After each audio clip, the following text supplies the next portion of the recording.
Welcome, space pirates, space corps officers, space miners, and old West Codger stereotypes that got spliced into a space setting. Yes, you did it before Roger Corman, but he did it better. This is episode 324 of an Unearthly Podcast, streaming live on the 22nd of October, 2019, and featuring, or not the 22nd, the 2nd of October. I'm sorry, I've got a double two in there.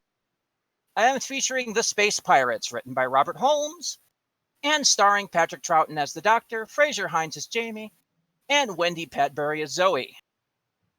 I am your host, Randy Ronson McCulloch, and with me on the panel tonight is our technical director, Mad Matt Winchell. I'm drinking voodoo. Bill Sylvia, the Man in Black. Where were the shirtless fights? Tim, the Enchanter Sheridan. A horse walks into a bar because it couldn't see where it was going.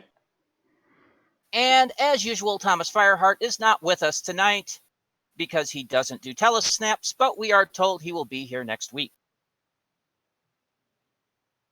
All right. So, welcome back, Bill. It's been, what, a small eternity? I feel like it's been 6 months, but it hasn't. Let's see. Just looking Close to 3 at least. September was the longest month ever. So the last time you were here with any regularity was July. It is now October. You were here very briefly at the beginning of August and the beginning of September, but just briefly. So it's been about a month. It's been about a month since we've seen you, and it's been I'm pretty sure much September was at least 15 weeks long. Oh, God. Actually, for me, it seems like it was just the beginning of the year, not that long. Oh. But then again, you know. I'd like to Pretty know sure I how you wasn't- people bend time so much so you feel like you have more time to do shit, because I never have the time. I'm pretty sure I was several years younger in August than I am now. Well, the thing is, most of my September, I mean, I was laid up with gout for like 3 weeks. Finally over that shit. And hasn't it been fun the last couple of days here in Wisconsin, Matt? Been lovely storms. Yes. Yes. Oh. Okay. What kind of storms? Well, the average rainfall in October for Wisconsin is 2.5 inches. We buried 3 yesterday. And we had more rain tonight. Yeah. Because I've heard Damn. of snowstorms, and wherever they're happening, I am very jelly because I'm pretty sure it was over 80 today. No, it's not even 60 today. It's been freaking cold today, and it's not getting any warmer for at least the next half week. It's actually been comfortable today. Oh, no. I was cold. I had to close the window, and I spent most of the day under my comforter going, God, it's cold. But yeah, it's been raining so much, we've been on a constant flash flood warning for the past, 36 hours. I'm starting to consider if I have to go build an ark and start finding 2 of each animal. Thank God I live on a hill, and I don't say that often. On a weird side of this, we had a tornado 1 county over. And we're out of usually what's considered tornado season here in Wisconsin. Mm-hmm. Oh, what the heck?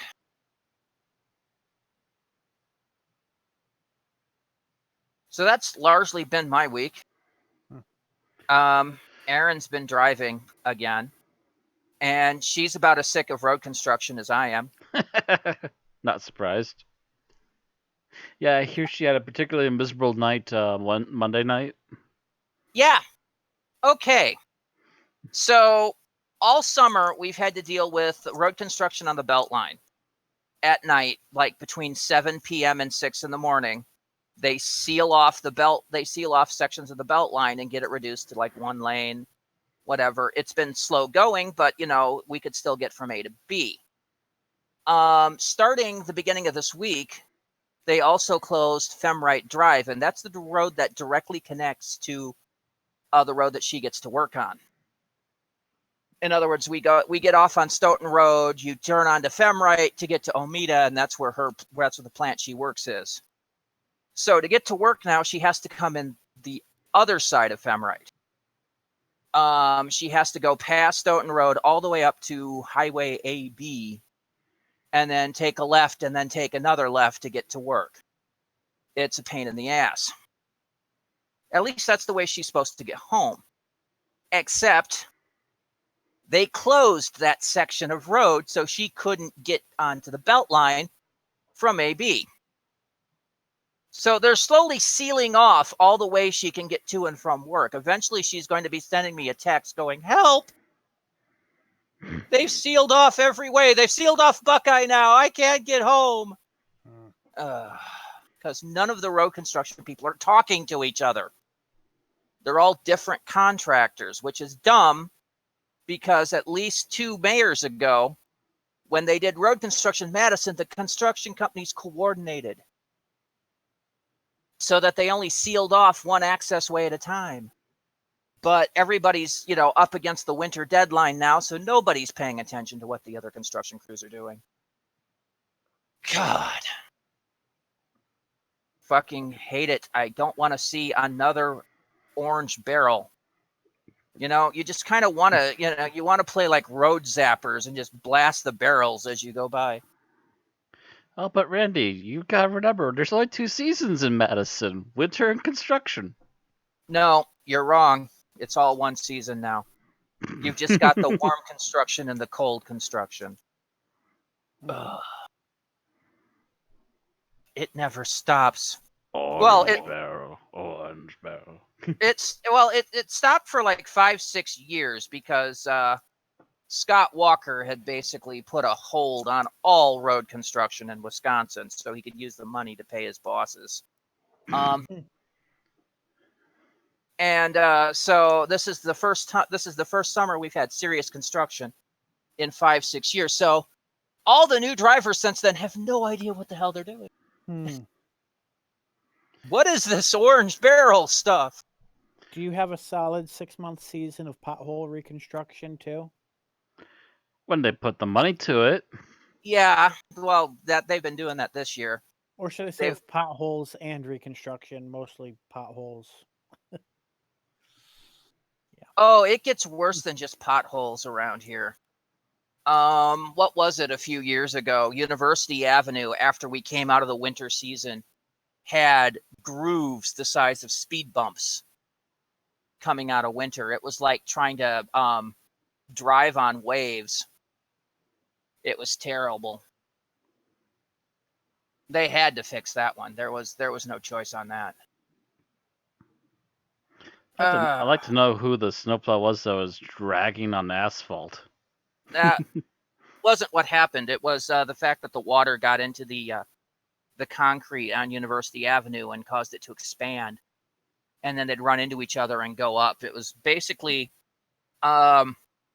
it's basically like a replica of tectonic plates in action. Watch it all go to shit. Well, oh yeah, terrible for your suspension and your undercarriage. And if you hit a deep pocket, you might as well just get a new axle while you're at it. So did I mention last week we got new tires on the car? Mm-hmm. Oh God, the grip on those tires.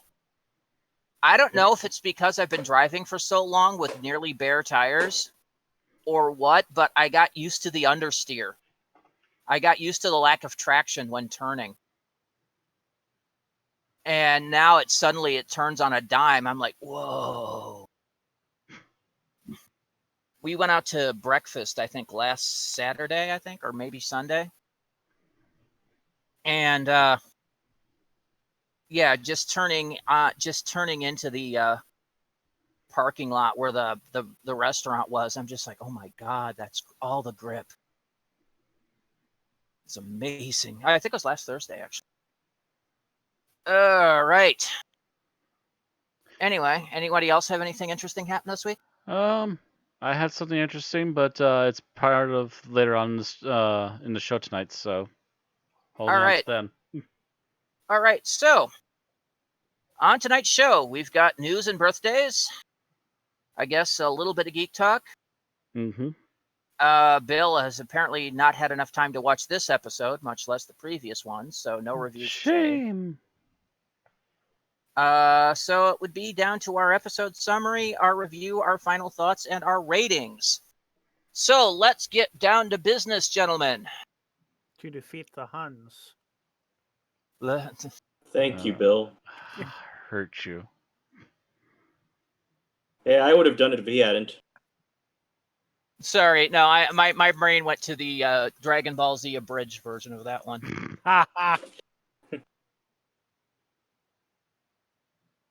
All right. So the 27th of September is our first birthday, and that's Dominic Blinn, the composer from the 1983 season of Doctor Who. That was the 1986. The 23rd season. I just got my numbers confused. Wow, I must have been half out of it when I wrote tonight's stuff. He wrote what's referred to as the Rub-a-Dub theme that was used for Trial of a Time Lord. He turned 59.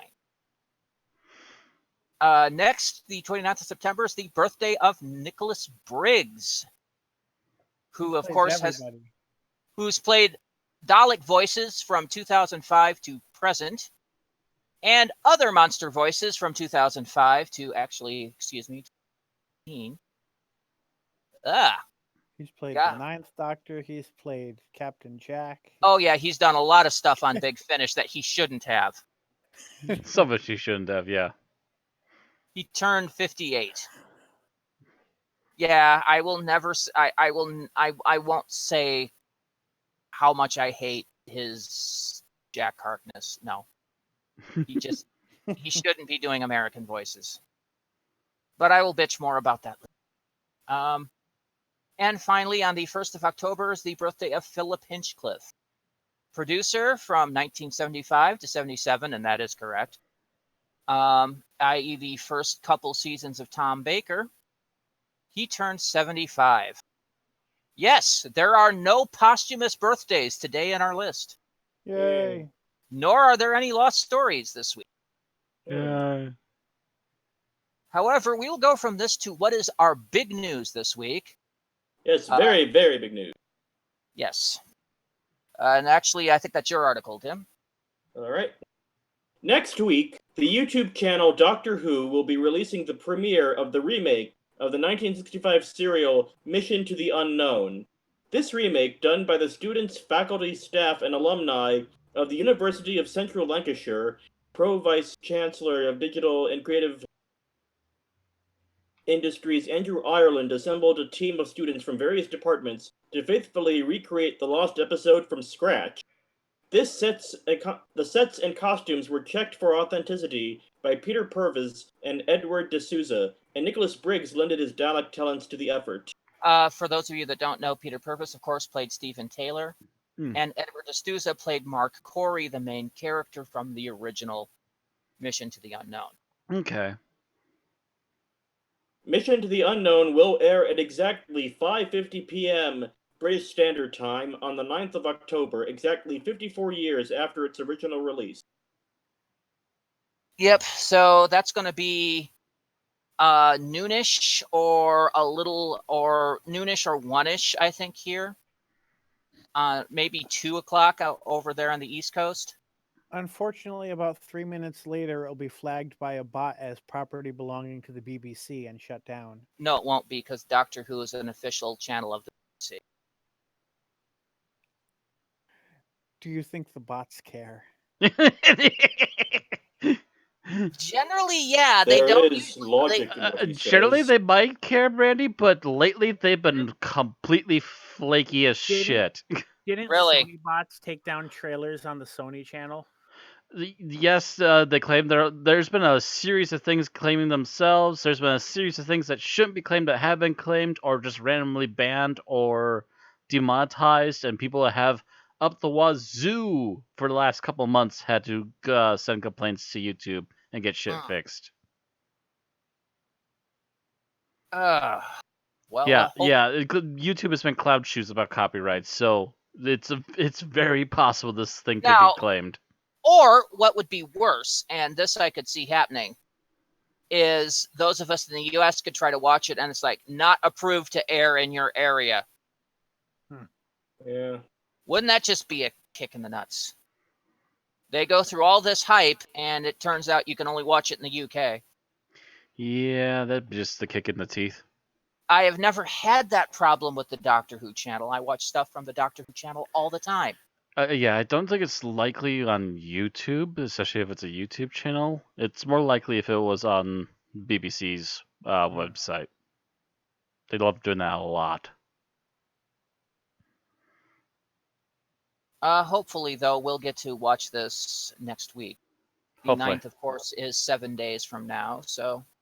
I'm crossing all my fingers and my toes. All right. That is the big news this week.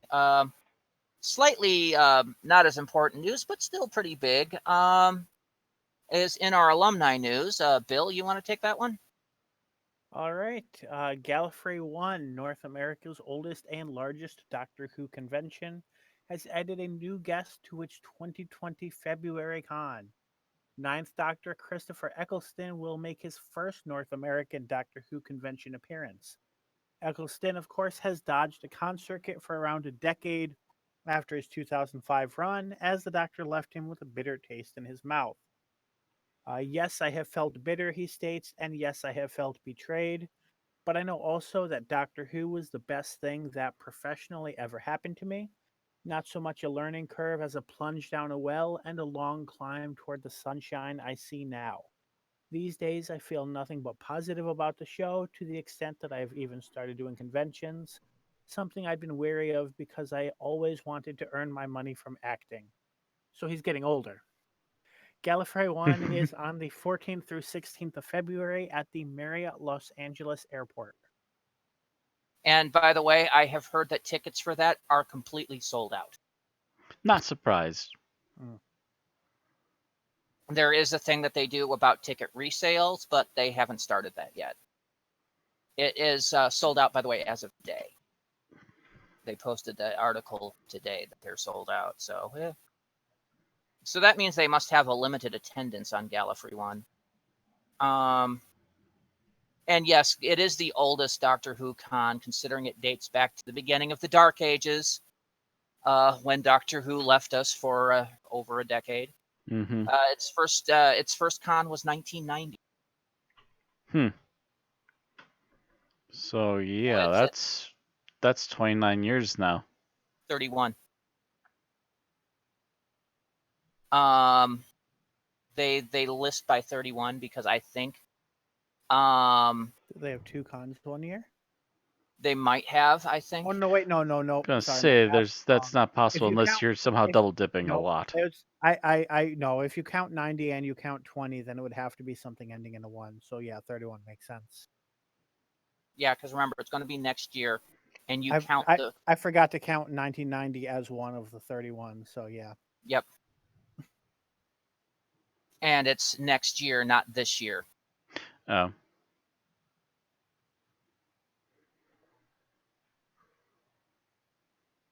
So you've got to add 1 on both sides, and that makes it 31. So, because their theme is 31 flavors of Gallifrey 1.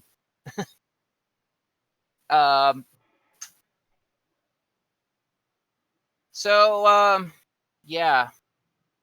I know a few of us have talked about maybe going to Chicago TARDIS, but that's not quite so big, but a lot closer to us. Mm-hmm. That's Gallifrey the one thing. Gallifrey 1 is one of those things I would do if I, won the lottery and thus could, buy a jet and just travel. Unfortunately, with a lot of these big cons, with how quick they sell out of tickets, it's not even just so much as winning the lottery. It's you have to be as lucky as a lottery winner to get into the online waiting room before tickets sell out half the time. Well, it's not just that. A lot of the big cons aren't really worth it to go. I mean, the freaking huge cons like San Diego Comic-Con E3, those kind of things. Yes, those are freaking worth it. Mm. But and yeah, you got to get first because there's a billion people trying to get tickets. But all of these Wizard World and a lot of the Comic-Con ones, they're not worth it for me, at least, because all they are is paying a buttload of money to go in and pay more money to have a star spend 5 seconds signing something.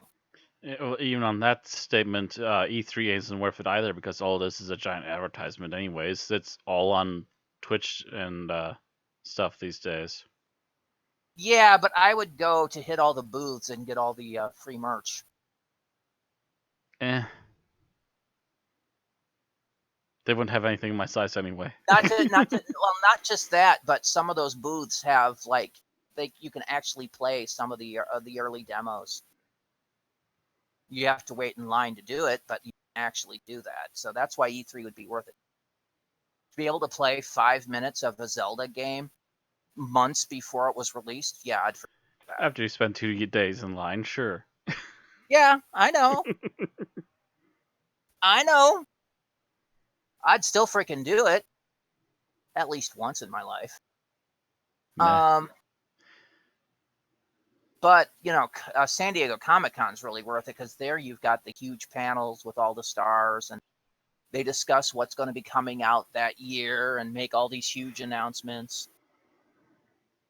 Then again, you're basically dealing with a crowd the size of what goes into Disneyland over the course of a weekend. I don't know if I'm actually going to be able to do that because of my social... I hate being in crowds. It actually freaks me out. And that's because I got lost in Disneyland when I was 4. Lost my parents, got completely lost for like half an hour. Oh. All right. So, on that personal note, we're going to move on to our Big Finish news. Move right on.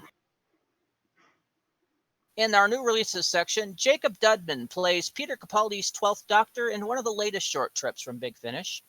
In it, the Doctor, while at university, so probably season 10, hosts a podcast. Only there's something in the AV room, a monster. You can download Doctor Who Short Trips Dead Media from the Big Finish website right now for just £2.99. I listened to this one because Big Finish claims that his Jacob Dudman's impersonation of Peter Capaldi's 12th Doctor is spot on.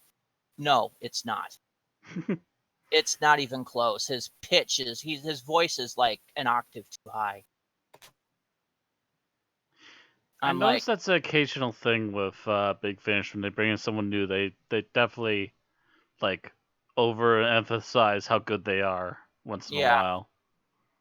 Especially when they're bringing in someone to impersonate one of the other doctors.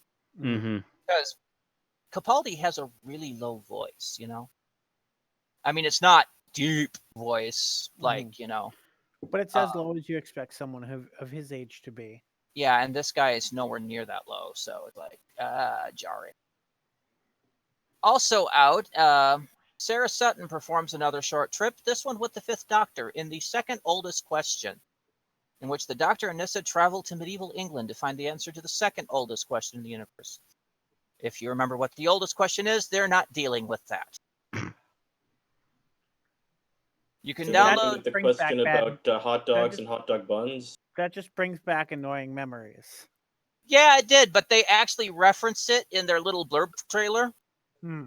I kind of liked the way they did it. The oldest question in the universe has haunted the Doctor since he left Gallifrey. A question that only a few know the answer to, a question that must never be answered. This isn't the story of that question. Okay. I was just like, okay, I can deal with that. Anyway, you can download Doctor Who Short Trips, the second oldest question, from the Big Finish website right now for just £2.90. And that is our news, ladies and gentlemen. In and out, not a lot of big news today, but the re-release, the remake of Mission to the Unknown is pretty big. Yeah, that's gonna be interesting.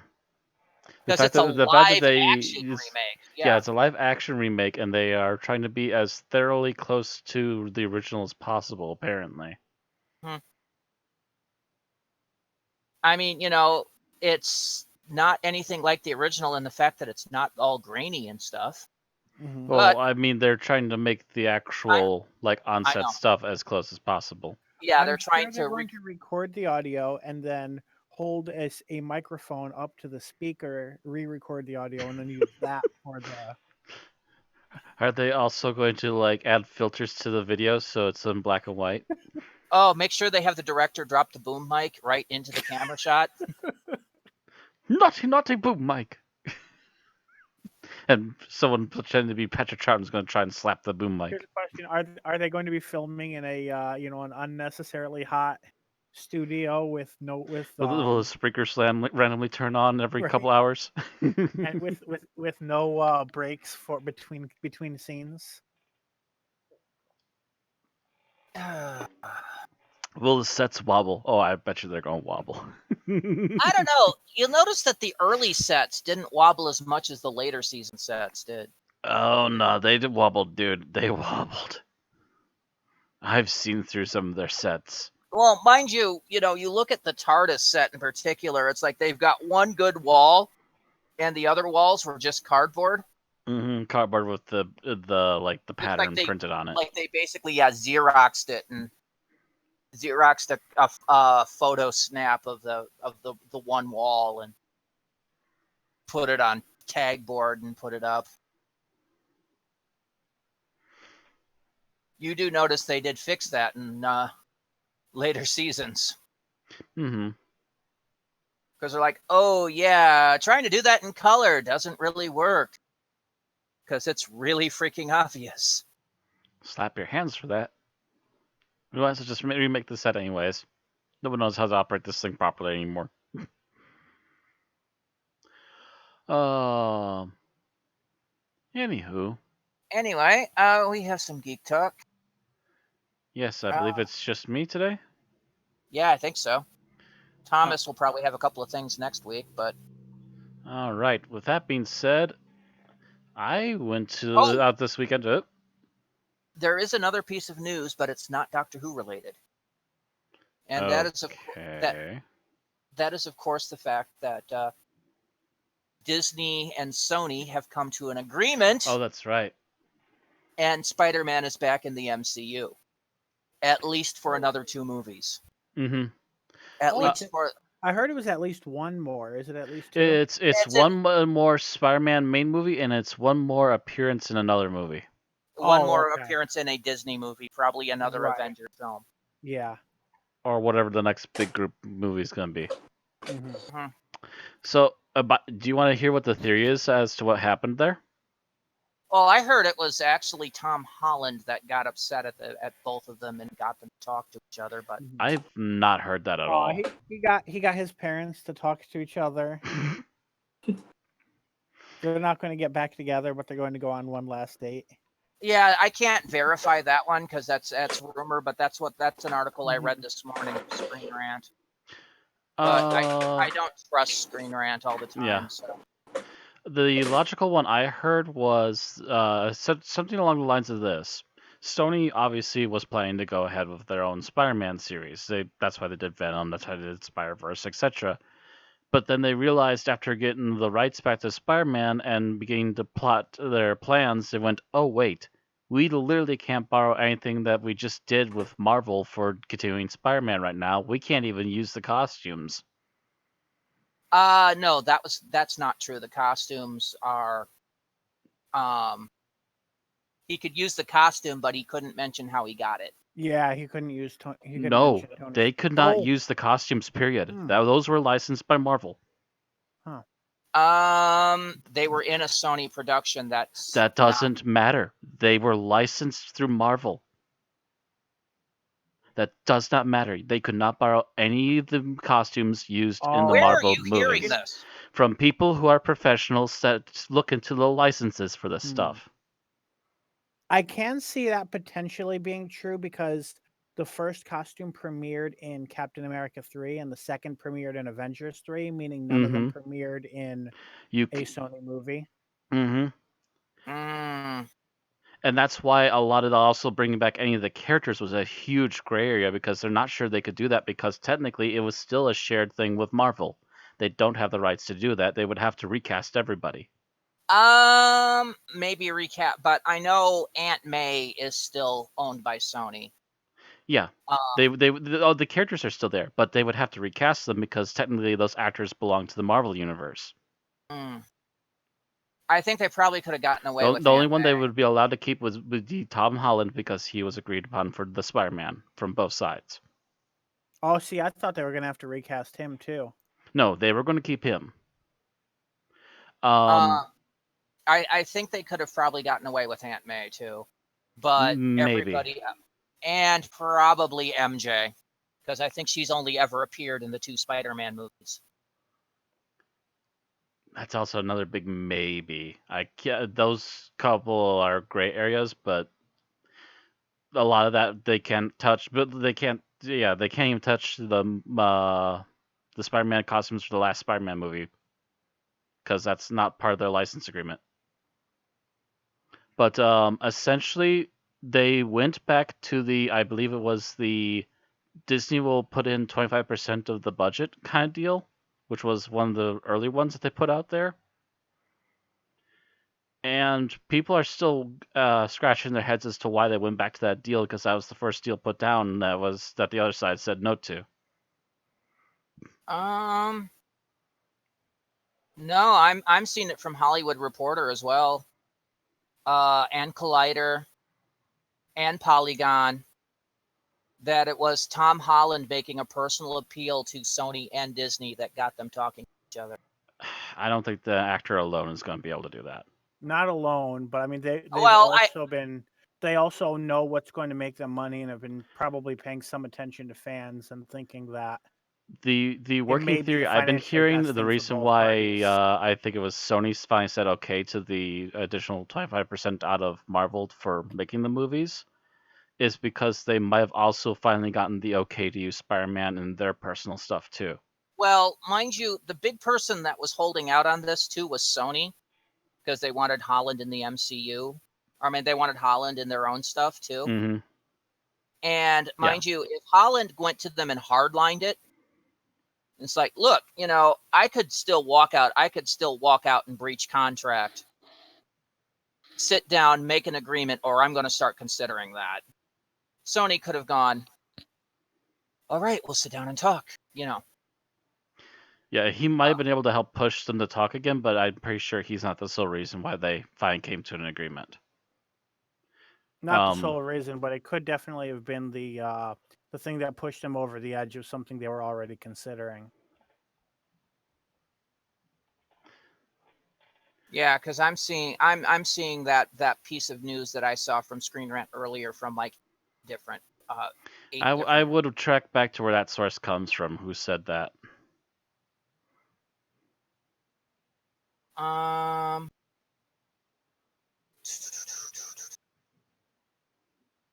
Looking,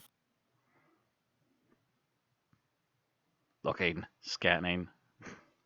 Apparently, it was something said at the Disney D23 Expo.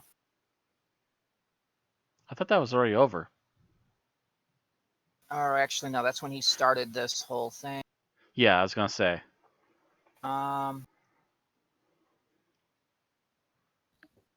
Does this give a source? No, I don't see a source.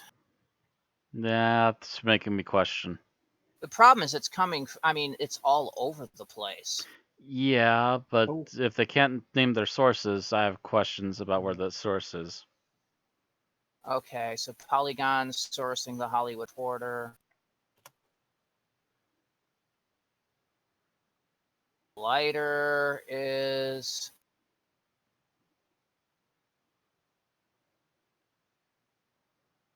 sourcing the Hollywood Reporter. And So Hollywood everyone's Reporter sourcing is Hollywood citing Reporter, and is Hollywood sources. Reporter just naming a source yet? Hollywood Reporter says sources say. Yeah. Yeah, I don't trust that. Again, it might be a small piece of it, but I don't trust that as being the sole thing like they're making it out to be. How accurate is Hollywood Reporter? According to Media Bias Fact Check. I don't care about bias. I know they're biased. Where's the facts?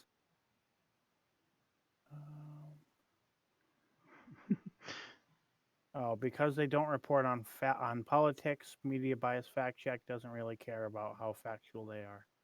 Oh, well, that's useful.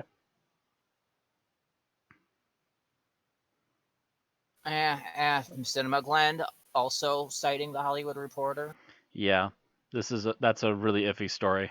It's So, just the recent story, and they're going with it right now. I think Hollywood Reporter is usually accurate, but I have no idea. Yeah, again, this is I them don't know how quoting to a air quotes sources. right. Which I mean, then sometimes like the New York Times will cite sources if they have someone under, someone that they've worked up a relationship with, and it'll be accurate. But at the same time, the Mirror could cite sources, and it could be, someone talking out their ass. Mm-hmm. So I think Hollywood Reporter It's the mileage more may well vary. established, but yeah, I can't really confirm that. Yeah. But yeah, the active theory is that they might have finally allowed Sony to finally use Tom Holland in their Spider-Verse stuff. Is a theory, but nothing grounded. Oh, and here's another rumor that might also be why they made a deal. Apparently, Disney Plus wants to use Tom Holland in an animated Spider-Man. Oh, that reminds me of another thing too. Sony might be actually Sony Pictures might be on the block for being sold to somebody. I think it was Yes. Apple. Yeah, I mentioned that a couple weeks ago. Yeah, and if that happens, all the rights go back to Marvel no matter what. Yeah, because that's in the contract. Mm-hmm. So that's another reason why they want to at least try to appeal to Sony so that they can keep them on the up and up. But the fact of the matter is, if they did manage to squeeze in a bit about having Tom appear in Spider-Verse stuff for Sony, that's still a likely scenario that would help push them to be having an in with the MCU, and that alone would also make them more money. And with that, you could also say that there's just a lot of net positives there for Sony, and that's enough for them to finally go, okay, you know what? Yeah, we'll deal with this new deal, and it's a likely one that they would re-up more so than the previous one. They don't have to pocket all the money out to make the movie. But anyway, are we good on the Spider-Man, or are we still looking? Yeah. All We're still okay. We're good. All right. It's just that's the one really large piece of news that's there. Mm-hmm. I think we listed everybody that's going into the CW crisis. I think last week. So yeah, the only real news there is they've shown some press photos of Brandon Roth and I can't remember the guy that's their regular Superman, both in costume. That's the only really thing they've done this week. And they keep sticking Smallville references into their teaser trailers. Well, that's because now that's officially part of their universe. Yep. So. I think it was Lex Luthor posted that he turned them down. Yeah, Michael Rosenbaum down last week. But both Lois and Clark are going to. So. Alrighty. So anyway. So yeah, we're at Geek Talk. This weekend, I did actually go out to the theaters, finally. It was just me and my father, actually, and we went out to see the newest Rambo movie. Aaron Um, and I need to find time to be able to go to movies when she's working overtime. So I feel like there needs to be a thing I need to cover first before I even get into the actual review of the movie itself, because this silliness has been making the rounds, not only with just Rambo, but with Joker, too. Is that people have been making wild assumptions in particular, they've been making political statements about how bad Rambo is. Rambo makes zero political statements that these people are claiming. Just Well, off the top. yeah, that is them making assumptions because the Rambo movies from the 80s definitely had kind of a conservative bias because it was like, yeah, go get them commies. And Rambo in of the Well, way that that's not what it- they're. Again, this is not what they're going on about. Essentially, they were going on about how this movie was a pro-Trump, pro-the wall, etc., movie. None of that stuff was even remotely touched in this, I outside was the gonna fact say, that 'cause- he lives in Arizona and he is involved with the Mexican cartel as a villain for this particular movie. That's it. Gotcha. That's not really a statement. I mean, Yeah. you can't say the Mexican cartel doesn't exist. Yeah, you Unless can't say the Mexican cartel doesn't exist, so you can't say that they wouldn't harm people. unless they go out of their way to make every Mexican look like they're a cartel member. No. Matter of fact, Rambo's best friend, who might be a lover, we're not sure. They don't really delve into that. She's supposedly Mexican. Her niece, which he has helped raise as a child since childhood, she's technically Mexican. And a news reporter that helped save his life multiple times in the movie is Mexican. No, they don't put Mexicans in a bad that light in sounds this movie. pretty fair to me. Yeah. Yeah. They give plenty of good light on Mexicans in this. Yeah. You can't say that there are no Mexican bad guys. Mm-hmm. You can't say that there are no black bad guys. You can't say there are no Asian bad guys. But as long as there's bad good people guys, happen anywhere. Yeah, bad people are all over the place. Mm-hmm. What a comforting thought. That being said, good people are there too. Yay!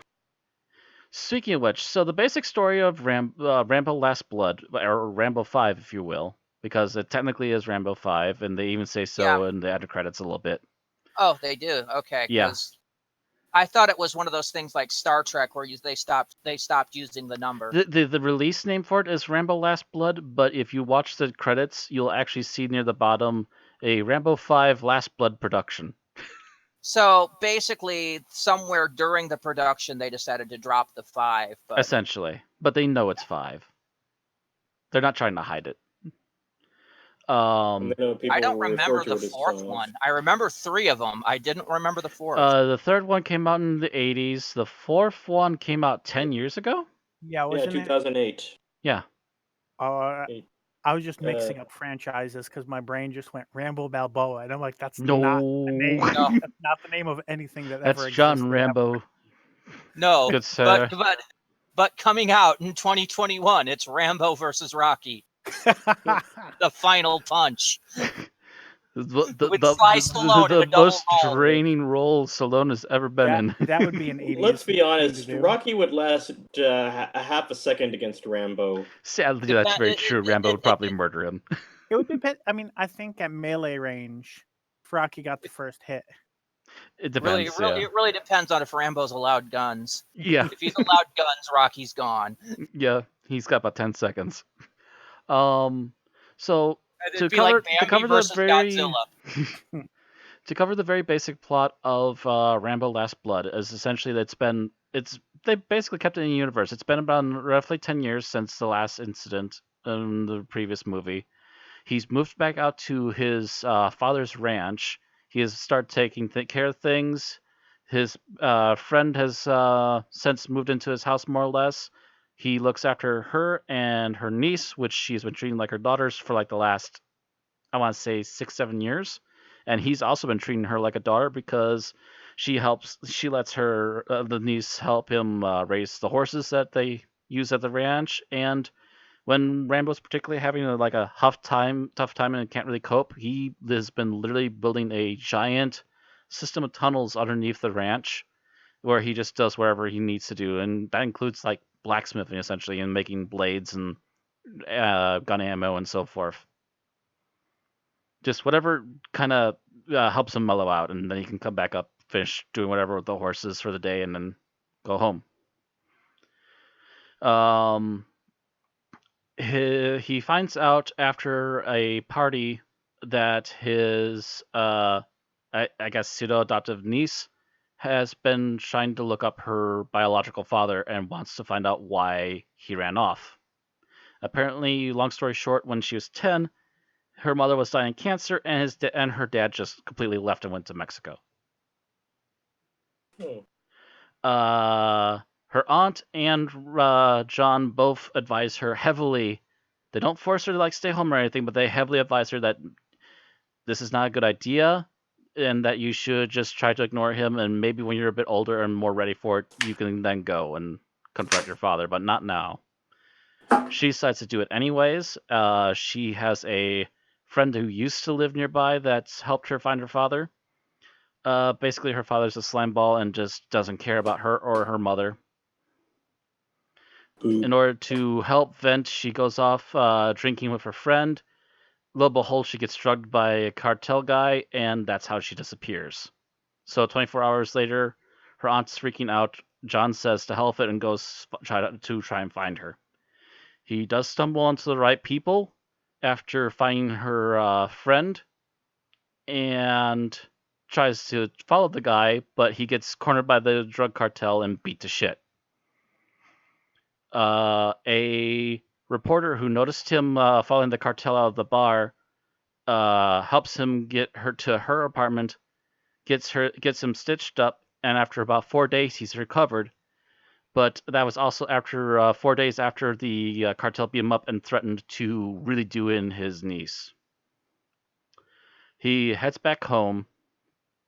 Actually, no, he doesn't head back home right away. He heads off to with help of the reporter, to where his niece is being held.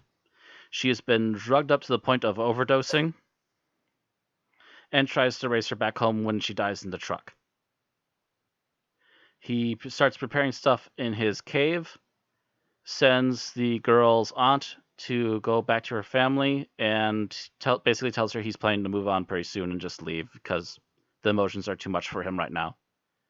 That is after he's done doing what he wants to do, which is he heads back to Mexico, finds the reporter, finds out where one of the cartel guys was, one of the two head brothers that they were particularly involved in, and decapitates him. The other brother decides to come across the border and start looking for Rambo. While this has been happening, Rambo has been setting up further stuff in his system of caves, and has also been setting up a few things around the ranch, including setting up landmines in his property. So as they're trying to drive through his property, a few of the cars get launched into the air. What happens is the movie kind of diverts almost into a slasher film as Rambo is chopping limbs, setting up spike traps, setting up audible disturbances so people can't hear him very well in the caves. And long and the short of it, at the end, he finally has a one-on-one fight with the main guy because, and I quote from him, "I want you just to feel a little bit of that pain I feel." And basically ends it there. He's severely wounded, but manages to survive as far as we can tell from the clips in the end credits. Leaving the possibility that there might be more Rambo, but also at the same time feeling like it's a decent end if they decide to stop it there. Well, I'll admit something following off after Last Blood would be a little anticlimactic. It would be anticlimactic, but it wouldn't be the first time. Need I look further than Friday the 13th? I was gonna say, yeah, the final Friday and Freddy's Oh, Dead, shit. and yeah, I was trying to remember Freddy's Dead subtitle, if it was the final nightmare or the last nightmare, whatever it was. I think it was Final Nightmare. But yeah, it wouldn't be the last time. For all I'm concerned, if they do finally decide to push Stallone into another Part 6, it'll just be Last Blood Part 2.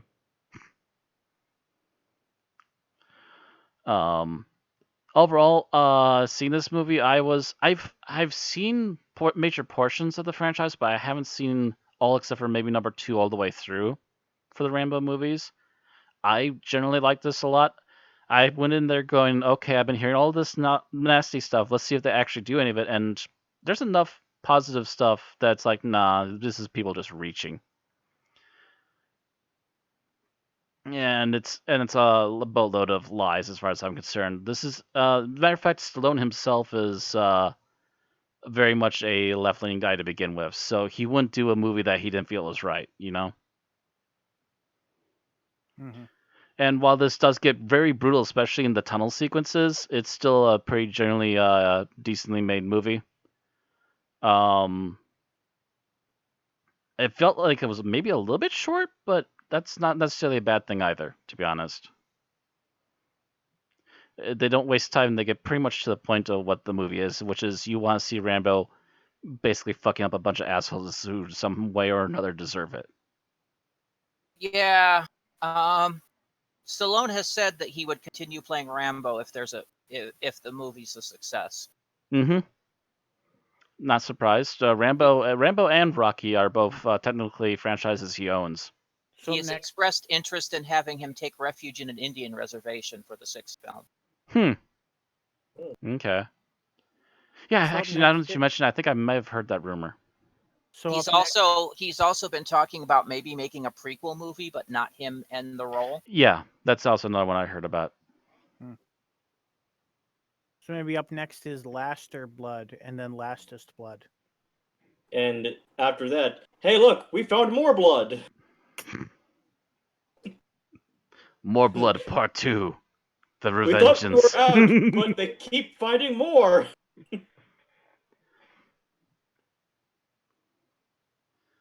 Yeah, Pump gallons of the stuff, and all you do is scream for more. The next one, his Indian friend is kidnapped and taken to Afghanistan, and only Only Rambo can go in there, yeah. yeah. Oh. I don't know about the Afghanistan part, but yeah, something happens to his Native Well, American it's friends, like and it's like trying to figure out who where they would send him in, where in the world they would send him to this time, and all I can think of is Rambo versus Al Qaeda or ISIS or something. you like do that. realize at the end of 3 he was siding with Al Qaeda, right? Yeah. Yeah, so they've kind of been there a little bit. Yeah, but they could do it again. True, they could use an update. Oh. But yeah, the whole political aspect on the Joker film is people getting butthurt about them, how they're dealing with people with mental issues. Well, That's not even that either. It's largely the first trailer and the statements made by one of I'm not sure if he's the writer or director, makes it seem like it's basically a film saying incels are right, they deserve to fight to shoot people. No, that's not. That's But that's literally nothing they've ever said.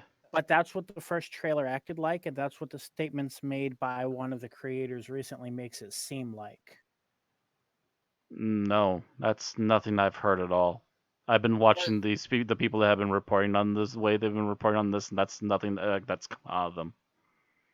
Because I know a couple of the parents of one of the kids that was killed in the Dark Knight Rises theater massacre has been coming forth and putting blame on Warner Brothers for portraying mental illnesses like this in a movie and saying that they should donate part of the take to some charity for mental illness. And Warner Brothers has responded back that they have been doing stuff.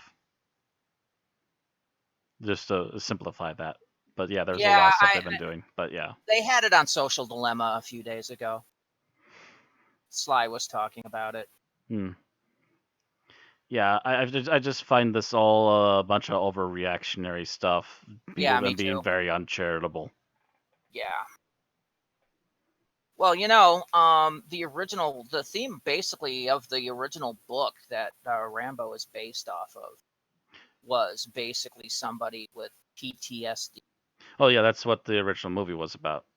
Yeah. Technically speaking, it was calling out the fact that people weren't treating people with post-traumatic stress disorder as if they were something that needed to be taken care of. Right. That was the opinion. It has since changed its theme a lot since then. Yeah, they've been slowly fixing that, but also they've actually, speaking of which, in the Rambo movie though, they do still hint at the the shell shock and stuff with him too, because he's still like trying to take pills to help get over it. Does he still have flashbacks or anything? He does have a few moments where he's having flashbacks and you're hearing voices and stuff, and he's just kind of like, he goes over to his forge and just starts hammering out a new knife trying to just ignore it as best he can. Yeah. So they're still dealing with it. That's Mhm. nice. Yeah, They're still they have calling not that. eliminated the history on him. There's still touches of that. He's Nice. dealing with it the best he can. All right. So that's Matt's opinion on Rambo: Last Blood. And that'll end our Geek Talk section today. Let's go ahead and move on to the episode summary. So episode summary, and bring up the stopwatch. Actually, I'm going to have to do this, aren't I? Yes, you are, because Bill didn't watch the full thing. Let me bring this up so I can remember names. And I'm opening stopwatch now, so give me just a moment. All right, I have it up. I found a nice article that at least brings up enough of the names close enough together that I can try and keep them straight. Yeah, unfortunately, there were a lot of S's, I think. There's a lot of S's and a lot of C's. Somebody needs to go back and smack Robert Holmes. More variety in names. Your schmuck. All right, you ready? Okay, let me bring this up. Okay, we're ready. In 3, 2, 1, go. Instead of starting off the TARDIS and crew, we start off of a ship docking into I believe it was a station. People are walking about setting up items throughout the station, including on the outside, and then go back into the ship after only a tiny amount of dialogue. As the ship pulls back and leaves, the station suddenly bursts into pieces in various directions, and then we finally get our opening credits.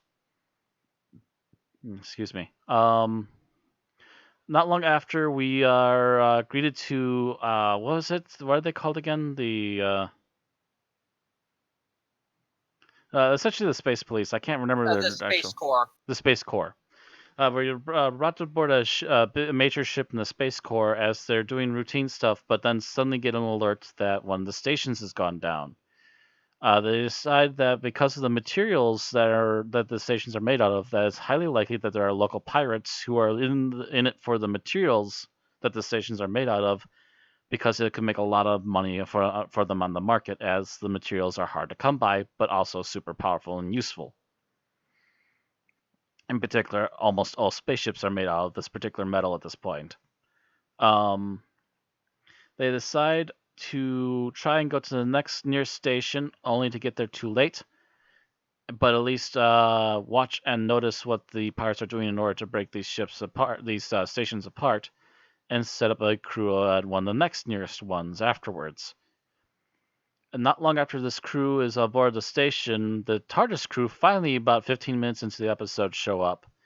The Doctor is looking over the machines and sees that everything's set up to try and work on its own without having to have people there to manage things, which is why he starts to believe that they're not on so much of a ship as much as a station, and decide that maybe it's best to look around and see what's going on because nobody's been here a while, when they open the door and suddenly are attacked. They run further into the station and try to hide, which is when the people who are shooting at them are then attacked by the actual pirates, and then they are left locked inside of a room that they were hiding in. The pirates set up all their explosives and send the pirates off into space. The TARDIS crew hold on for essentially dear life and are stopped by essentially a space prospector by the name of, trying to remember which one it was, Milo. Milo stops their particular part of the station, or at least hooks up to it, and tries to figure out what's going on, and takes them for being pirates at first, but then hearing how they're reacting and what they're doing, realizes these are not bloodthirsty pirates, and lets them aboard his ship, as they then try to avoid the Space Corps, as they believe he's a pirate. He leaves copper tacks behind, which magnetically attach to the spaceships and cause all the machines to go haywire. He manages to make an escape and lands on the mining planet where most of these materials originally came from, and is trying to fix some of the stuff with the engine, because apparently one of the engines had conked out slightly in their escape. Come to find out, the TARDIS crew aren't sure whether or not to believe him, and think that he might be a pirate and lead them into a trap, to which they go exploring the caves and find the pirates by accident in the same area. They fall down a shaft and find one of the men that attacked them on the space station earlier. I keep saying ship instead of station. they find one of the Space Corps guys who attacked them on the station, and he's, I believe, the only survivor out of that attack.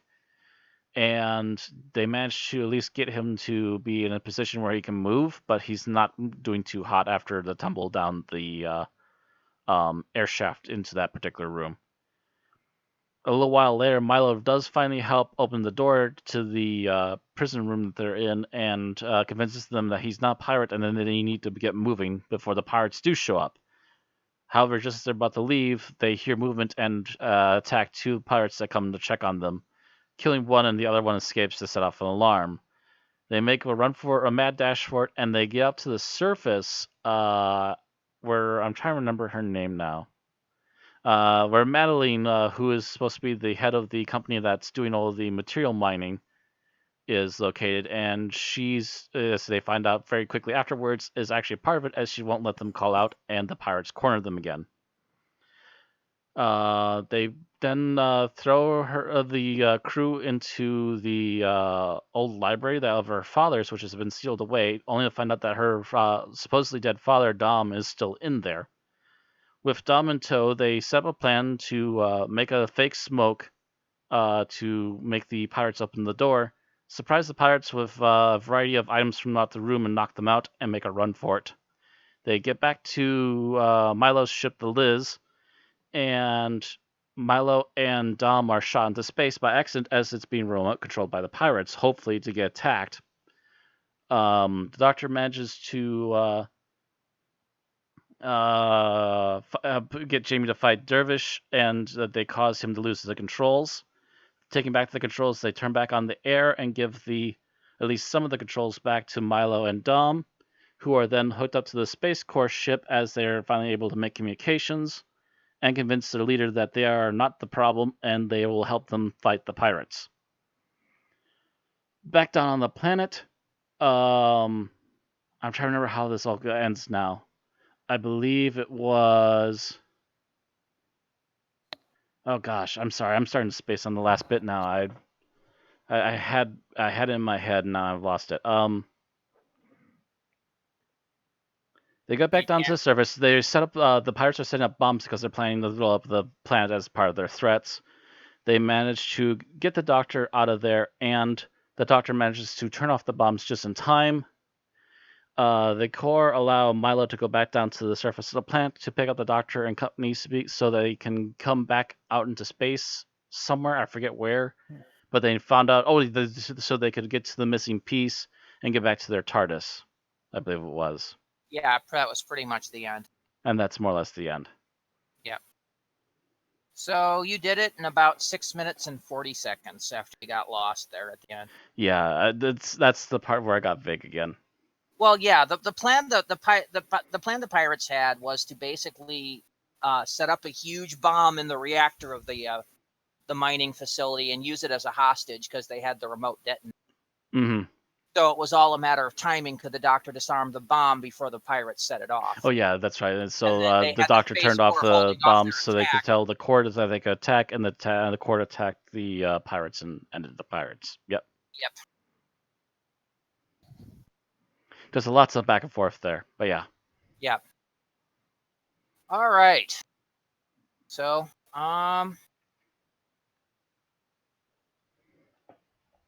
okay, so let's talk about likes and dislikes, what we liked about the episode. And Matt, you're first. Oh boy. The degree of choices. What did you like about this episode? What I like about this episode? From what I saw of it, I liked what they were doing with the model ships. It was simple but very effective. They essentially had black matte backgrounds, which did kind of resemble more or less what footage from space was looking like at the time. They decided to up what the spaceships looked like. As a matter of fact, Milo's ship, which is supposed to be this old rickety antiquated ship, actually looks more like what a modern rocket at the time looked like. Yeah. So they were trying to make little hints and stuff like that. Yeah, I also thought the space pirate ship looked pretty good. Yeah, it was interesting that they had like a removable tip because that's how they hid the ship once in a while from being Yeah, attacked. they made it look like one of the Izagiri mining ships, the Mhm. IMC.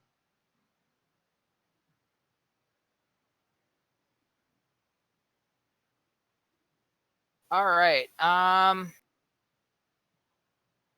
So next, Bill.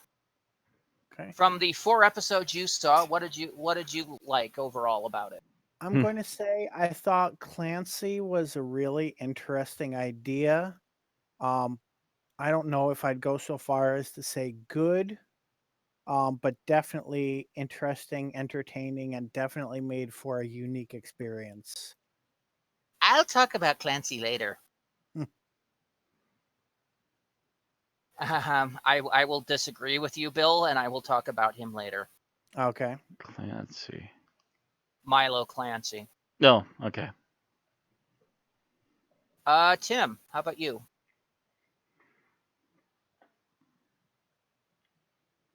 Yeah, we lost Tim. Oh yeah, Okay. when did that happen? Yeah. Somewhere during the summary, I think. Mm. That I don't sucks. know Well, if we'll he's get back lost to him Chrome. if he can get back, I guess. Yeah, so what I really liked is I thought the script was actually pretty good. This Mhm. was Robert Holmes's second script. And, it wasn't a base under siege. It wasn't, a lot of the stereotype. But it was a pretty tight script, and he kept you guessing at the end. I mean, I thought, oh, she's completely in with it. Yeah, but yeah, she probably killed her father to set up this whole thing, and then you discover no, he didn't. So they actually took me for one on this. Yeah, just when you think you've figured out what the actual plot is, all of a sudden they're like, and here's the twist.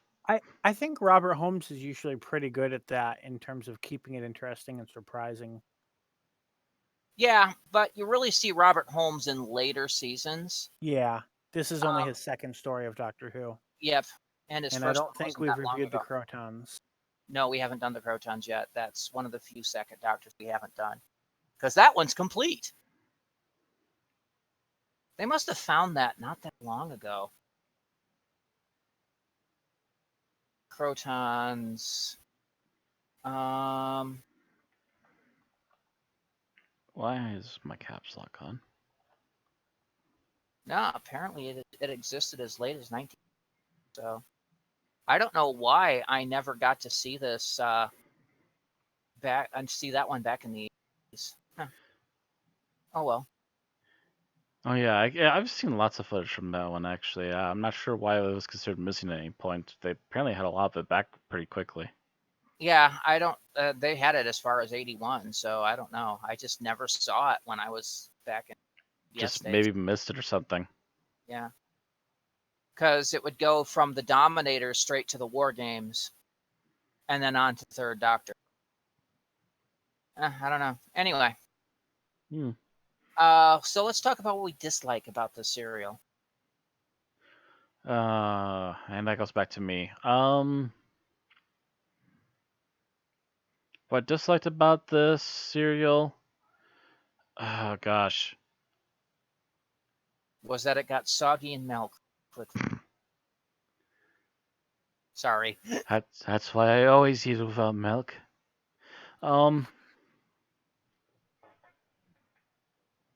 I think that while they were trying to get somewhere with the costuming, I think the costuming kind of fell apart in places. Yeah, it was kind of hard for me to tell because Like there was a couple of suits here and there that looked like they were pretty close to being correct, especially some of the like the actual being outside helmets. But then you got this guy who's the main space pirate. I'm trying to remember his name right now.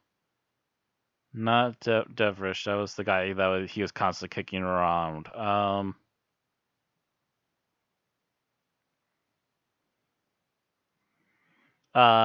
Kevin. Kevin was this guy who's the space pirate who was essentially in like a medieval plate chest armor with a medieval helmet with a see-through visor because we're in space. And that thing just looked uncomfortable as hell, and I don't know how you could take yourself seriously in it. Unless you were just literally putting it on for show. But- That doesn't really fit with but- the Western theme either. And that doesn't, Yep. it doesn't fit with the Western theme of this particular show either. So it's just like really kind of, huh? Well, I think it was supposed to be some kind of security outfit, but it does kind of look like a cheap version of what would later become the Star Trek security officers form in like the era. In the what But- era? The movie era from like Star Trek the motion picture onwards. Hmm. They would get these. I don't know. It's like it's got like rivets and everything in it. Because bolts are sci-fi. I said it looks like it's supposed to be like a space age medieval armor. It just doesn't quite pan out, Yeah, especially when this yeah. is about trying to be Western.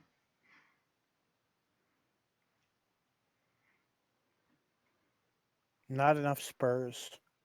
None of spurs and no cowboy hats. Dang it! I'm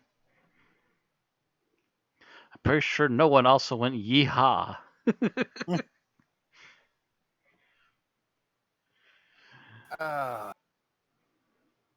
Anyway, that's about it for me. The costuming could vary from okay, that's all right until Oh, also speaking of the costuming, did not care for the headbutts on the women. Just saying, those were some ridiculous headgear. Yeah, the headgear. Because it's supposed to be sci-fi. Yeah. It's like they were trying to make a ceramic beehive hairdo, and it's just like no.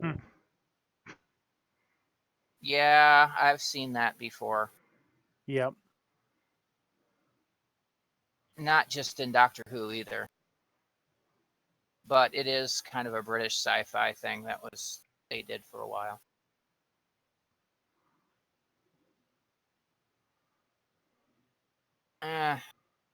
I take it back. The Starfleet officer stuff looked more like padding. Almost like they were wearing a modified version of what footballers use for, or what football players use for padding. Mm. But nah.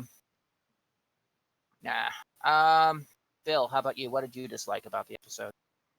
So I'm going to go with the fact that it took 20 minutes for the doctor to show up, which in a riveting enough episode is not necessarily a flaw, but I don't.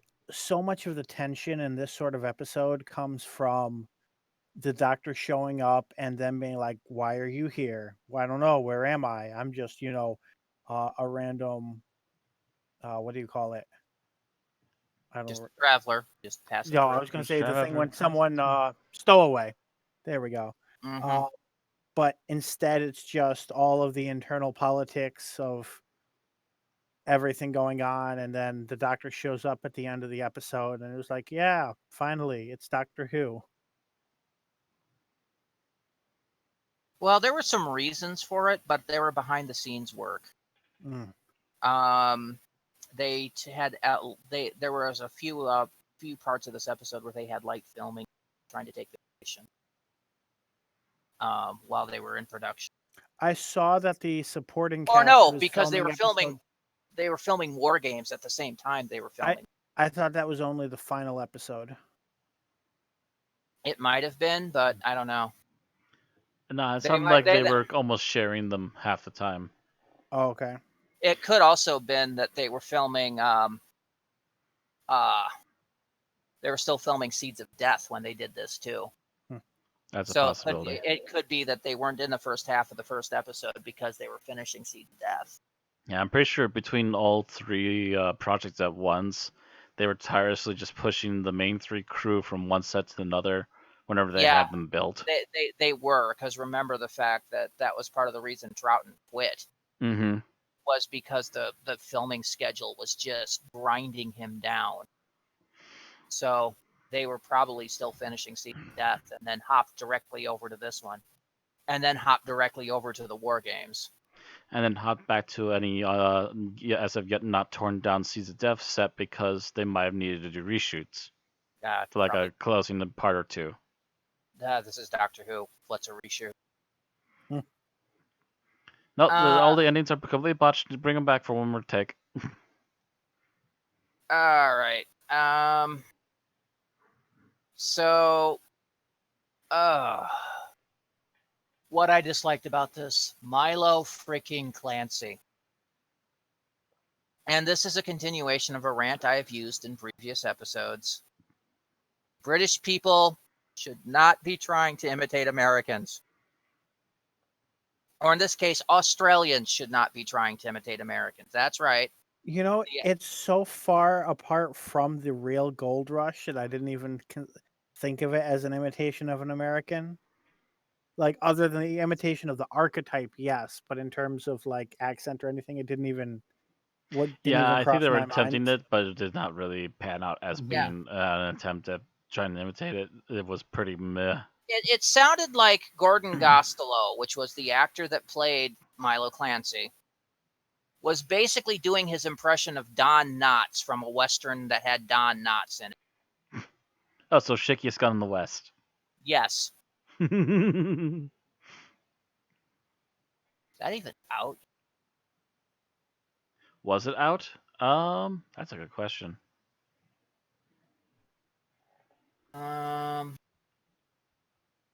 Shakiest Gun in the West, 1968, would have come out just before they started making this. Yep.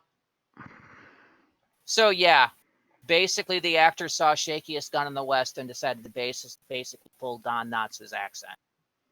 Badly. Why there are so many ostriches? I was told there was only a few ostriches. Because yeah, I could hear moments where he sounded like Don Knotts. It's just like, why are you doing Don Knotts instead of Western old? I don't think he was purposely trying to do nod knots, but I'm sure the tick was kind of like leading that direction. Yeah, it was, and it's just like, So basically, you've taken the role and turned it into comedy. Kind of, sorta. Yeah, I don't know, it just kind of took me out of it. And like I said in the intro, Roger Corman doing a space western did it so much better with Battle Beyond the Stars. Well, it helped when you have an American making an American movie about a Western sci-fi story. Well, that was basically the Magnificent Seven in space. Mm-hmm. And of course, the Magnificent Seven was stolen liberally from the Seven Samurai. More or less. It was. And elements of that and a few other Japanese and Western things are all collaged together to make Star Wars. So, ta-da! Yeah. Oh yeah, he stole from the Hidden Fortress and from Valerian and Laureline. Mm-hmm. Mm-hmm. He also stole a bunch of shit from Flash Gordon. And I think a few things from like Zorro and whatever those other action guys were that were like Indiana Jones, more or less.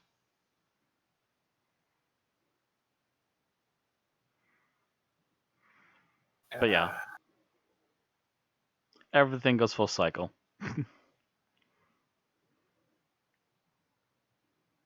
But yeah, it was just like, I'm like, no, he sounds like Don Knotts. Every time he spoke, I was immediately drawn out of the serial. It just ate at me to no end. And it's one of those things, it's like, because, normally people sound like they're from Texas. See, I never really had an issue because I just didn't hear the Don Knotts in them. I heard it. At least not enough of it. It bothered the hell out of me. Because the second I heard it, it's like, is he trying to do an American? Oh, yes, he's trying to do an American. Oh, God, it sounds like Don Knotts. And then you could not hear it. It just sat with you.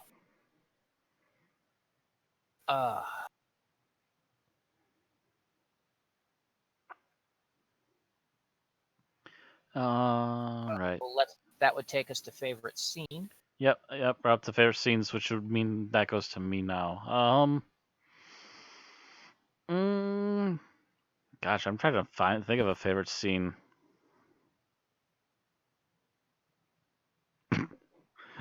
I could go with something really corny. Too. I could go with something really corny, but I won't. Try not to, at least.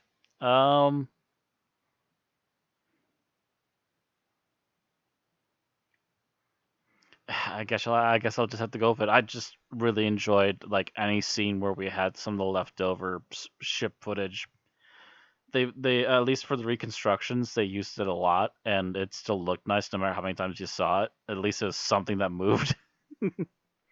The ships looked really nice in this one, considering that it's all model work, and I believe it was a guy that they had for like a couple serials before I thought this. the beacons looked a little clunky, but the ship itself, the pirate ship, The pirate ship looked really good. The Space Corps ship looked really good. The Liz was nice for being a clunky junker, which they didn't hold back on calling it that pretty much. Yep. All right, Bill, how about you? From the 4 episodes you saw, what was your favorite scene? So, I just realized that the one that I had originally chosen is something I basically already talked about in my least favorite thing. So instead, I'm going to go with my second pick, which is I always love it when somebody other than the doctor solves the problem. So when Zoe pulled up and she's like, I saved us with math. Oh, where she starts love pulling that. out the. Damn it, that was mine. Because it's like I'm watching her. It's like, oh my god. I don't know if J.K. Rowling was thinking of Zoe Harriet when she created Hermione Granger, but it was a complete and total Hermione moment for me. It's like, oh my god. I'm going to save us with the power of math. I'm like, yes. It should have landed like within 5 miles of here. Let's go check the totals. But remember, I knocked us off course. Yes, and I've taken account for that in this formula here. Like, yes. And she even refrained from saying, I told you so, I believe. Mm-hmm. She did, but the doctor did have a moment of, why didn't I think of this? And she's like, I don't know, why didn't you? Now, here's the thing. You'd only see one other companion in the history of Doctor Who do this, and that would be Romana. True. And Romana's answer would have been more like, because you're not me. Because the Doctor and Romana were always trying to one-up each other. It was that was part of. I feel like that was part of their flirting. I feel like with some of the modern doctors that would have happened, but it would have been like the doctor was distracted and not paying attention, and it would have been like, why didn't I think of this? Because you were too thick. Oh wait, Adric would have saved them with math too, but he would have been a whiny bitch about it. Yeah, he would have said, "I told you so" at least twice. Mm-hmm. Of course, by the Adric days, they would have. Oh no, wait, they couldn't have reversed the. Well, if it was the 4th Doctor, they would have reversed the polarity. If it was the 5th, he would no longer have had a Sonic. Mm-hmm. Nah, he would do it with a kettle and some string. Look at me, I'm wearing a vegetable. I was going to say, and maybe he might take a nibble of the celery. Only if there are certain gases in the praxis range of the spectrum. And I remember all this shit from scratch, people. Everybody has to have a talent. Oh, and not to mention, if cricket of any kind was involved, he'd knock that sucker out of the park. Yeah, apparently that particular ability is carried down because the 10th Doctor. Yeah, that seems to be a constant thing. That as soon as like the 4th Doctor started going, you know what? I could have been a slow bowler. All of them just like cricket. Cricket's a thing. Mm-hmm. All of them could suddenly pitch a cricket ball with dead accuracy. Pitch a cricket ball or smack a cricket ball or just some variant of position in cricket they suddenly are master of. Mm-hmm. Well, once you've warded off the cricket men, some things stick around. It's like a bicycle. You know Adams was going to write that, don't you? Mm-hmm.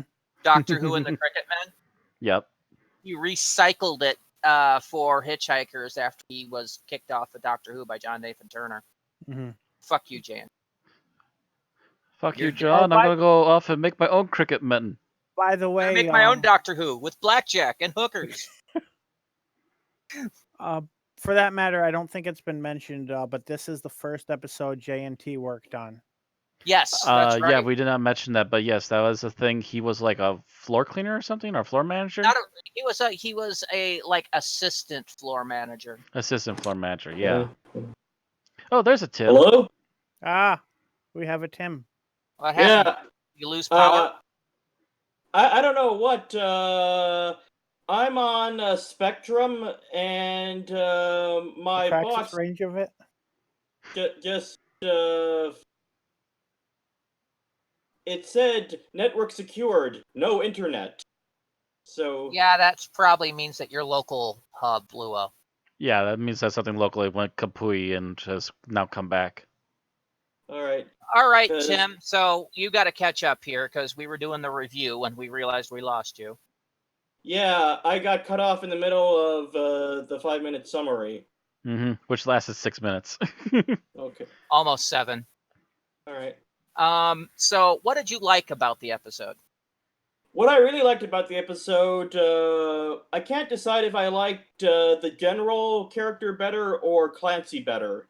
Haha. I just Go love. with go with the general because Bill took Clancy. Okay. There you go. I actually liked the general too. I liked his voice. Yeah, his voice especially. I just loved his mood swings. It's like, you incompetent, useless man. Coffee? Like. But he had such a strange, like really pronounced speaking voice, but wasn't like slow about it either. No, but it was a very unique voice. I actually had to see who played him. By the way, the person that did play him was Jack May. Not anybody I was familiar with, but apparently he was very frequently playing military characters. Oh my God! Americans would know him as Igor, the butler to Count Duckula. Oh wow. And he was in Hitchhiker's Guide to the Galaxy, 1981. Yeah, but only as the waiter, I think. The waiter from the restaurant at the end of the universe. Oh, still. That's actually perfect for him. That's a small speaking role, but you need to be a very pronounced speaking role. Mm-hmm. He was also Theoden in the 81 radio version of Lord of the Ring. Damn. Okay, there's a few things that he's notable for. He was in a 1967 thing called How I Won the War, which played apparently a military officer. So, and that's one of the things he's most famous for. Yeah, but for playing Igor, yeah, that's probably the first thing I ever saw him in, or heard him in, rather. Yeah, Count Duckula. Yep. Yeah. Yeah, that was pretty much my Sunday morning before church when I was in my single digits. Mm-hmm. Count Duckula. That was Tim's iPod falling over, or his iPad. Yeah, I need to get a new stand for this. Yeah, that happened before the stream too. Scared the hell out of me. I'm sitting here trying to type that up. That happens. I'm like, ah! All right, so tell us what you disliked about the serial. Disliked. I thought the character of Madeline, the actress portraying her, was kind of inconsistency in like how big she was going with the episode. Like, okay, she was a bit mood swingy too. That was Lisa Dannelly. Yeah, but this mood swingy was kind of working against her, I think.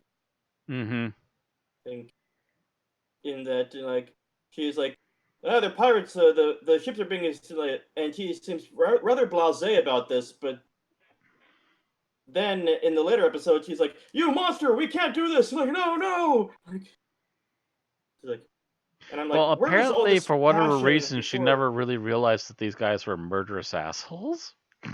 Shrug. Yeah. How long had they been doing this?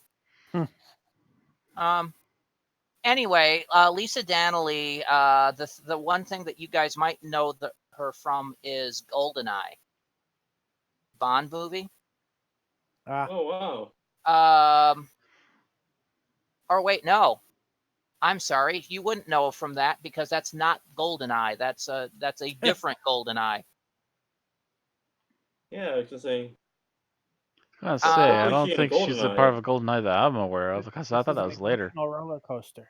No, there's apparently another movie called GoldenEye from like 1989. Starring Sean Connery. Oh. Which is actually about Ian Fleming. Oh. It's GoldenEye: The Secret Life of Ian Fleming. So The one thing GoldenEye I'm was the seeing name on of his was TARDIS data core for her is that she was in H.G. Wells' Invisible Man, 1985 to 89, where she played a young version of Deborah Watling in the movie.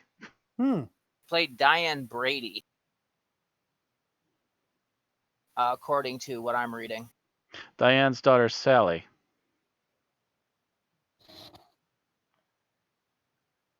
Um, Oh no, wait. She starred as a young where she also starred with a young Deborah Watling. Never mind. yeah. But yeah, the funny though that she shared a movie with Doctor Who alumni. Not really. I mean, it's, a small pool, so it happened.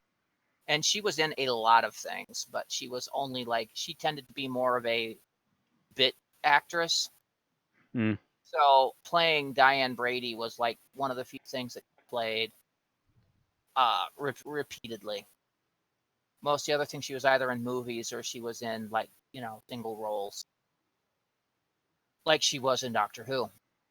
So she had been acting since 1950, so you'd think after doing that for 19 years she would have known what she was doing. Yeah, Apparently you'd not. think so, but it seems like she either didn't have very good direction or just wasn't sure where she was with the character. Maybe due to how they were filming it, I don't know. All right, so now we go to favorite scenes, which I believe Matt and Bill did theirs. Yep. So Tim, your favorite scene? Oh, I just love the scene with Clancy all set to sit down and eat his breakfast, but he keeps getting interrupted. That's actually my least favorite scene, but I'll talk about that later. In case you haven't picked up, Randy didn't care for that character. Yes, you missed his. I don't know if rant is the right word. It's okay. He caught it before Explanation the is too stream. soft. Okay, I'm like explanation is too soft. Rant is a little extreme. And he burns his toast. He's like, "Oh, I'm gonna burn my toast." Yeah, that's actually the reason I don't like that scene, but I will talk about that later. Your favorite scene, Okay, Randy? so yes, my favorite scene. Unfortunately, Bill took my favorite scene. Mathematics. I guess then my next favorite scene would be where the Doctor tries to save them all and fails. Because he doesn't have a sonic screwdriver to reverse the polarity. Why didn't he have a sonic screwdriver? It was introduced a season and a half ago. He should have it. Sonic Screwdriver didn't really do that kind of stuff, at least not yet, I thought. No, but there is a scene later where he's unscrewing manually the bomb casing. He does that a lot. That's right. Yes, he had a screwdriver. But not a sonic. Mm-hmm. I'm like, why the fuck didn't he have the sonic for that? In fact, I don't think they actually did that with the Sonic until the next story. No, they did that back in Fury from the Deep. Where he's introducing the sonic screwdriver and he's screaming, and you're watching a screw rise up by itself. So I'm like, why for did you not have that here?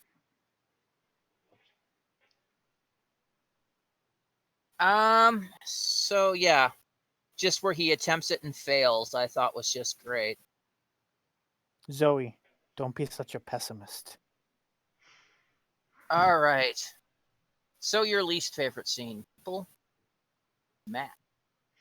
Least favorite scene. I have a dozen or so I could actually pick, but I'm gonna have to go with I guess yeah, that was like the beginning of episode 5 when she realized how murderous the pirates are, and she's suddenly having like a what's her name again? Back. She's right here. Where Madeline is having like a complete and total 180 all of a sudden. It's just like, you've been working with these pirates, I assume, for an extended period of time for them to have a base and a setup where they're ripping stuff apart and making all this metal refined for you again, and you're just now realizing these are psychotic, murderous assholes? I'm sorry, what? Methinks someone was not paying much attention. Oh, and the fact that they also abducted your father and hid him away for how long? That's what bothers me. Yeah, for how long? She never noticed that people were going in there to feed him? Because otherwise he would be an emaciated skeleton in that floor. Yeah, supposedly they either fed him or there must have been an automated food machine in there or something. There's so many gaps, and there's just her sudden heel turn all of a sudden right there at the beginning of episode 5. It's like, how did you not realize there's obviously shady shit going on here, lady? It's like, for being such a powerful person, you really lack the understanding of what's going on around you. Mm-hmm. Although that does kind of give her like the rich princess kind of. Mm-hmm.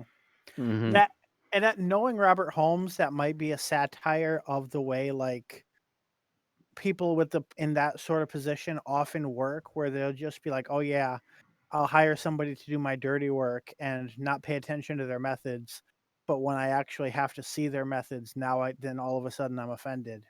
Mm-hmm. That's a possibility. Oh. I'm deeply offended. No killing. We've been killing for a while now. Why stop now? No. Okay, so Bill. So this is dumb, and I don't know, maybe it's sleep deprivation, maybe it was just that annoying, but there's a scene where one of the pirates is yelling and he's holding a gun, and I think he's yelling back, but I don't know if it was the way his acting was or if it was the sound mixing, but it sounded like he yelled quack, and it just was like, it's just like, what the fuck? And it just stuck with me. And I was like, that has to be my least favorite scene. The majestic space duck. Quack. Okay, Tim, how about you? Your least favorite scene? Okay, my least favorite scene is actually what you said, the scene where the Doctor tries to save everyone, but he fails because it turns out the polarity was not the right way that they repelled the thing. For one reason, the pessimist got proved right. And I hate that. Like, Well, when the Doctor says, Zoe, don't be such a pessimist. And then later, like, see, I was told you. And the Doctor says, yes, what an idiot I am. Like, the thing is, too the much. second Doctor often screws up a bit. Mhm. It's almost a trope for him. Like he screws up at least once in a serial. Well, it's kind of like the little hint of something to keep him human. Mm-hmm. Yeah. He's not always perfect. I remember. Yeah, but there doesn't have to be a pessimist to rub it in. I thought that was just too far. Well, and the thing is that, like Hermione, Zoe is often right. So it's not the fact that the Doctor's calling her a pessimist. Zoe's more of a practicalist. She's calculating the odds and not liking it. And the Doctor's basically going, never tell me the odds. The odds of successfully attracting the TARDIS with this trick are 740,000 to 1. Never tell me the odds. Oh, crap. Snakes. Why did it have to be snakes? So, likewise, Tim, my least favorite scene is your favorite scene. And that is, Milo Clancy trying to make his breakfast and pulling the smoking thing out. And then he goes, "Dadgum solar toaster." Or "Dadgum newfangled solar toaster." Yep. Let's think about that for a moment. Remember, he later talks about newfangled air conditioning. No, that's not my problem. Dadgum Newfangled is right for your old Western coot. What the fuck is a solar toaster? What is solar about this toaster? Solar What There's makes something this that's Sonic about the screwdriver. a solar-powered It makes toaster noise. doesn't make sense. A solar-powered toaster doesn't make sense on a ship that travels between suns. True. Oh, I know what it is. They actually were. Mining has advanced so far that they were able to scoop out a piece of the sun and mold God. it into a No, toaster. you And now it's don't do that. 42 again. You don't. Yeah, I was Matt. going to say you don't do that. The sun strikes back. Burn with me. I guess it was alternative to just putting space in front of everything. But that's what you do. I burned my space toast in my space toaster while eating my space breakfast. We're gonna On join my way to space. space Australia. Yeah. But it was just like such a. It was just such an out there. Just. They jumped my space claim. Mm-hmm. I broke my space Wookie. On my way to Space Sonic for those space fries. Yeah. I prefer Space Five Guys. Or is it just Space Guys? Is Five Guys called Five Blokes in the UK? I would have the best laugh if it is. Five Blokes. I so want to open a Five Guys in the UK now and call it that. Let's pool our money and do this. And show the British how to make burgers. Five Blokes. Yeah. Oh. Oh, but yeah, it's just the fact that it's a solar toaster just made me go, why? Because why not?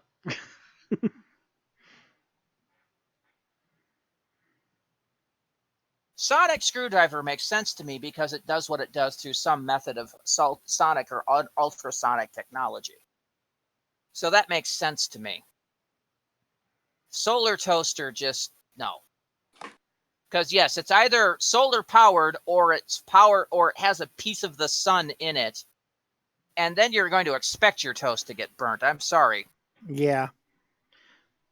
You're not using you're not sticking your toast in a fusion engine and expecting it not to come out flash, Not my propane toaster. I power my toast with propane and propane accessories. Yeah. Oh god, it's on fire. Oh, dang. But no.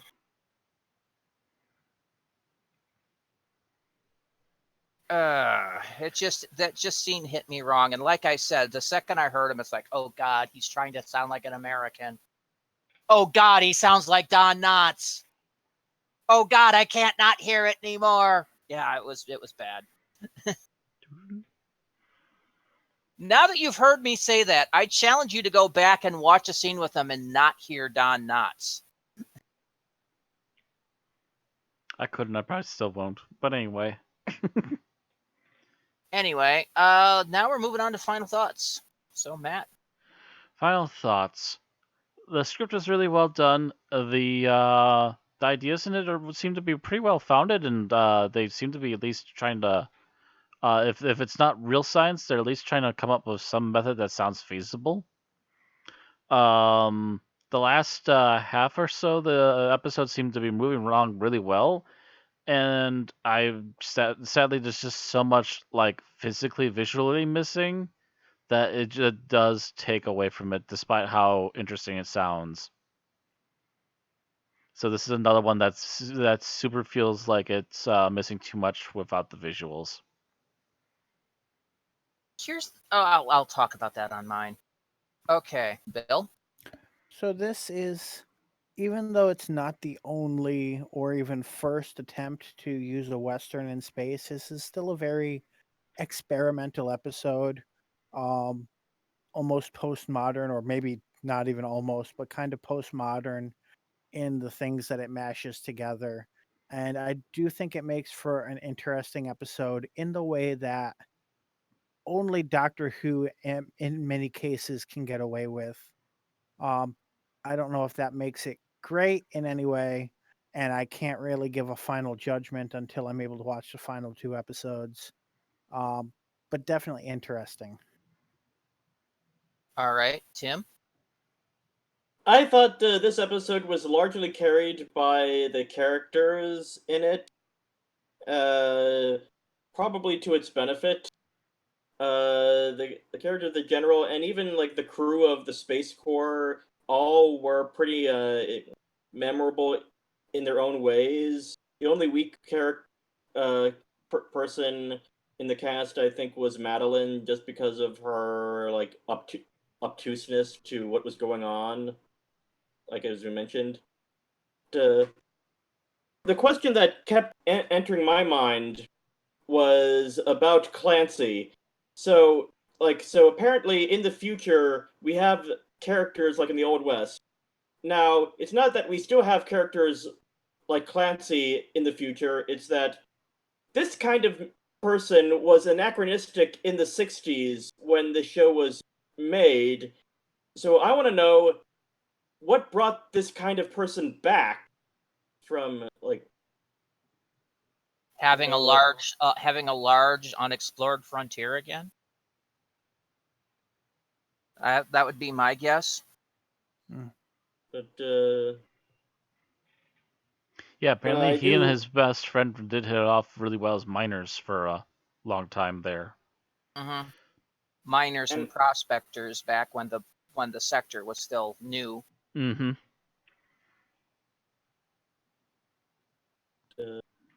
there were a bit contrivances like oh, we've kept your father alive in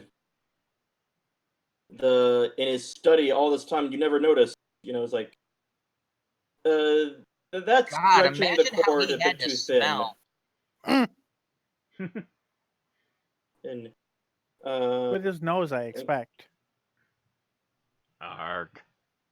and of course Jamie and the Doctor were great. Zoe was like a bit too pragmatical at times for me, but that's just me. So that's basically everything I have to say about this episode. Okay.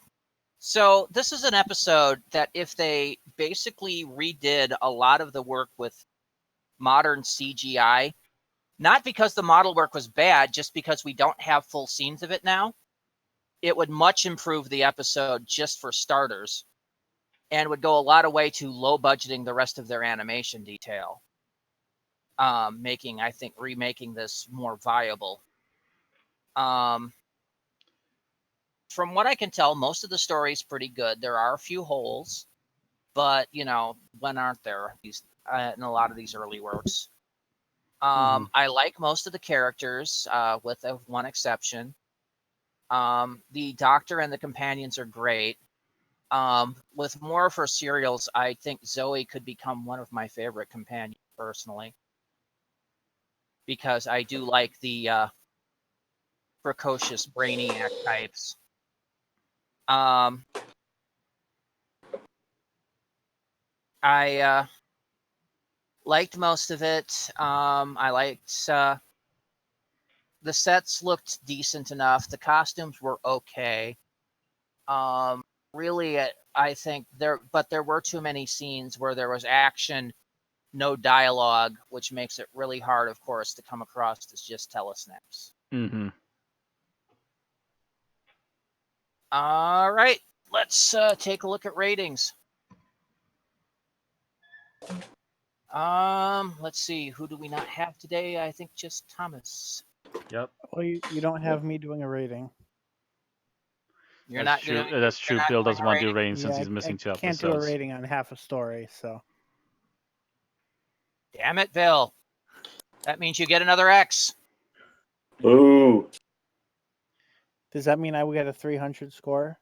No, unfortunately, Ooh, there are hiss, no shame. choices. That makes this season you having 11 episodes out of our 25, which you have not rated. Ooh. All right, Matt, what's your score? I think if the more was there, this probably could easily end up as a 4. But as it currently stands, it does hurt a lot without the visuals, so I could just barely scrape it by as a 3. All right. Tim? I'm going to be slightly more generous and give it a 3.5. And yes, the world is coming to an end. I'm agreeing with Tim. You're Giving it a agreeing with Tim. 3.5. Oh dear. Because I thought I would have given this a 4.5, but I have to give it a point Ap- deduction for being telesnap. After disagreeing about all of the specific details. Yeah, but mind you, there was stuff I liked that he didn't, so That's what I mean. it balances out. Everything one of you liked, the other one disliked. And It just balanced out. Yeah. Hmm. So with all of that, with 2 3.5s and a 3, and me not giving it a 2.5 this time, it comes out to a 3.3. Sorry, I didn't hear any of that. I said, with me not giving it a 2.5 this week, this episode comes out to a 3.3. Okay. That puts it at 238 out of 313 things reviewed. It is on par with the Stones of Blood, The Massacre, Modern Undead, Evil of the Daleks, In the Forest of the Night, Planet of the Daleks. It is better than The Highlanders, Heimlash, Pandorica Opens, Big Bang, Robot, Arc of Infinity, and The Abominable Snowmen from last week, but is not as good as Earthshock, The Crusade, Fear Her. How did that get that high? The Yeah. Faceless Ones, Silver Nemesis, Curse of Peladon, Androids of Terra, The Mythmakers. Yeah, there we go. I believe Thomas really liked Fear Her for some reason. I think that might have been it. I remember somebody unusually liked it. I'm like, huh? So there we go. As it stands now, 238 out of 313. That's all we have to say about the Space Pirates. Take it away, Bill. All right. Yes. Please comment below and let us know if you agree, disagree, whether you side with Randy or with Tim. And of course, like the video if you do, and subscribe so you can keep getting more videos. All right. So next week, finally, we are done with the telesnaps. Yay! Yay! Does that mean no more 6-parters? No, there's probably a couple 6-parters left. Oh no, there's totally 6-parters. You're in for a Yes. treat. To celebrate, next week we are doing a double shot. First off, we are going to review the new recreation of Mission to the Unknown that was listed earlier in the news. Then we'll review a new animated reconstruction not yet released to the US. Our copy is courtesy of Thomas. It's The Macra Terror, written by Ian Stewart Black and starring Patrick Troughton as the Doctor, Anarchy Wills as Polly, Michael Craze as Ben, and Fraser Hines as Jamie. So we will see you for that, our final episode of this season, next week. No more telesnaps. See y'all next time. Y'all come back now, you hear? Subscribe. Resubscribe. Thomas does not smell of cabbage.